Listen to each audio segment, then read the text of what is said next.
All right, so I figured we'd start with the basics and then move into more fun questions. So to begin with, how did you get into winemaking and how did you wind up in Zillah? Yeah, let's see. I grew up in Montana. Got my first degree in zoology at the University of Montana back in the mid-'70s and graduated into a big recession. And I decided at that point I better look for something else as far as a career. And I saw an article in Time magazine about the winemakers of the Napa Valley. And it mentioned in the article that they all went to school at UC Davis. So I said, oh, this sounds pretty interesting. So I contacted Davis and found out I had all the science background to get into their program. Plus, I was a unique student for them. They like to have great diversity, seeing as they draw people from all over the world, and they never had someone from Montana before, so they welcomed me into the program. And a couple of years later, when I got out, I had plenty of work. I went to work in California initially for about 4 years, working in Sonoma Valley, the Monterey area, San Luis Obispo, and Temecula. So I got a good overview of the California wine and vineyard operations, and then had classmates up in Washington State that said, hey, it's all just opening up here.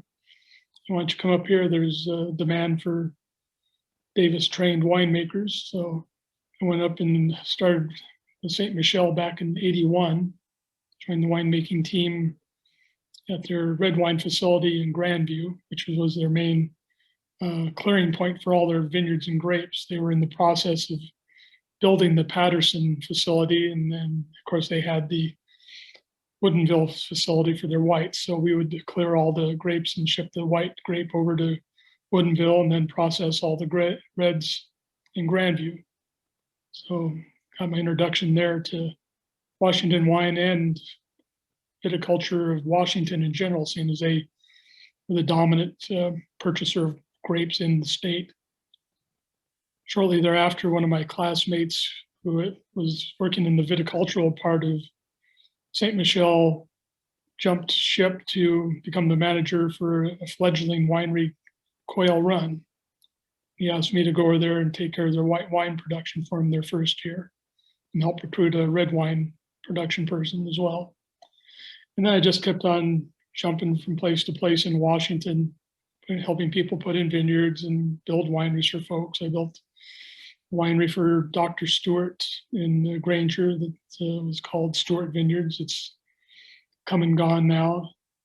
But when I first got to Washington, there were probably 16 wineries in the whole state, and now there's thousands. So I don't used to know everybody in the industry, and now I know just most of the old timers.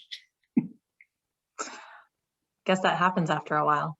Yeah, eventually I decided I would come back to Montana and start the first winery in Montana, and I did that in 1984, and simultaneously started a winery for myself in Zillah called Horizon's Edge Winery. Okay. So I've continued to operate the Montana winery. Been doing that now for 37 years, but Horizon's Edge I sold back in 1999 and returned to Montana pretty much full-time to raise my family. When my kids decided to run off to the big city, they didn't want to be in the family business. I said, I'm going to go back to Washington and start another winery. So I started the Tanjuli Winery and dedicated it to unusual grape varieties.